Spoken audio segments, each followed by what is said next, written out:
அனைவருக்குமே வணக்கம். சற்று முன் கிடைத்திருக்கக்கூடிய ஒரு மிக மிக முக்கியமான செய்தி ஒன்று வெளியாகியுள்ளது. சற்று முன் பாலியல் விவகாரத்தில் சிக்கிய 6 அமைச்சர்கள். உதயநிதி அதிரடி கைது, இது மாதிரி பார்த்தீங்கன்னா செய்திகள் வெளியே இருக்கு.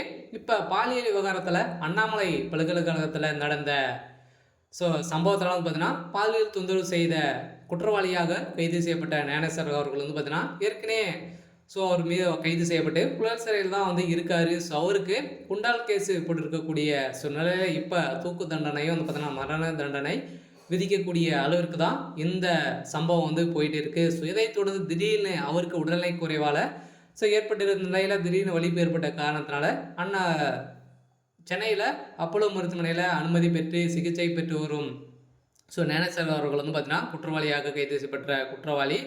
இப்போ அவர் கொடுத்த வாக்குமூலத்தால் அதிரடியாக 6 அமைச்சர்கள் சிக்குவார்கள். இதை ஏற்கனவே உதயநிதி ஸ்டாலின் கைது செய்ய சிறைக்கு செல்ல போகிறாரு அப்படின்ற மாதிரி தான் வெளிவட்டாரத்தில் பேசப்பட்டு வந்திருக்கக்கூடிய நிலையில் இன்று கைது செய்யப்பட போகிறதாக ஒரு பரவலாக பேசப்பட்டு வரும் நிலையில் பார்த்தீங்கன்னா இப்போ அதிரடியாக பாலியல் விவகாரத்தில் திமுக சேர்ந்த அமைச்சர்கள் சிக்க போகிறாங்க. யார் யாரெல்லாம் இதற்கு தொடர்பு இருக்குது, இது பார்த்தீங்கன்னா என்னென்ன ஆதாரங்களாக சிக்குது அப்படின்னு தொடர்ந்து வீடியோவில் பார்க்கலாம்.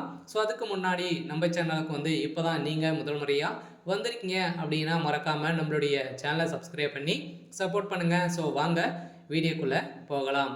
ஏற்கனவே இந்த அண்ணாமலை பல்கலைக்கழகத்தில் நடந்த விவகாரத்திலும் பார்த்தீங்கன்னா மாணவிகள் அனைவருமே ஒரு மிகப்பெரிய போராட்டங்களும் நடத்திருந்தாங்க. இந்த விவகாரத்தில் திமுகவுடைய தலைமைக்குமே இதற்கு தொடர்பு இருக்குது. உதயநிதி ஸ்டாலின் அவர்கள் தான் அவருடைய நண்பராக தான் ஞானேஸ்வர் அவர்கள் இருக்கா இல்லையா குற்றவாளியாக கைது செய்யப்படக்கூடிய அவர் தான். இவர் பார்த்தீங்கன்னா திமுக உதயநிதிக்கு ஒரு ரைட் கையாக தான் இருந்து வந்திருக்கக்கூடிய நிலையில் இப்போ திடீர்னு அவருடைய வீட்டில் நடந்த ரைடியால் பார்த்தீங்கன்னா உதயநிதிக்கு சம்மந்தப்பட்ட நிறைய ஆதாரங்கள் சிக்கிய நிலையில் தான் இப்போ உதயநிதி ஸ்டாலின் கைது செய்யப்பட்டிருக்காரு.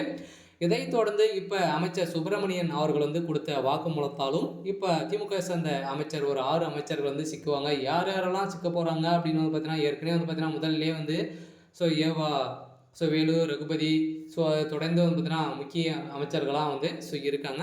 இவங்களாம் இதில் சிக்க போகிறாங்க அப்படின்ற மாதிரி தான் இப்போ பரவலாகவே ஒரு செய்தி வெளியேறக்கூடிய நிலையில் அதிரடியாக இந்த வழக்கு நீதிமன்றமே எடுத்து விசாரணைக்கு எடுத்து இருக்கு இல்லையா. அதனால் இதற்கு தனிக்குழுவும் மகளிர் ஆணையம் பார்த்தீங்கன்னா களத்தில் இறங்கி இப்போ செயலில் ஈடுபட்டு இருக்கக்கூடிய நிலையில் தான் இப்போ குற்றவாளி கொடுத்த வாக்குமூலத்தால் திமுக சேர்ந்த அமைச்சர்கள் பார்த்தீங்கன்னா ஓடி ஒளிந்திருக்கக்கூடிய நிலையில் இப்போ அதிரடியாக பாலியல் விவகாரத்தில் சூடு பிடிக்க ஆரம்பிச்சிருக்கு. இருந்தாலும் பல பெண்களை தொடர்பில் இருந்து பல பெண்களை ஏமாற்றிய ஞானேஸ்வர் அவர்களுக்கு மரண தண்டனை விதித்து அதை தொடர்ந்து இதில் ஈடுபட்ட உறுதுணையாக இருந்த அமைச்சர்களுக்கும் என்ன தீர்ப்பு வழங்க போகிறாங்க அப்படின்றது தான் பெரிய கேள்வியாக இருக்குது. இருந்தாலும் என்ன நடக்க போகுது அப்படின்றத வெயிட் பண்ணி பார்க்கலாம்.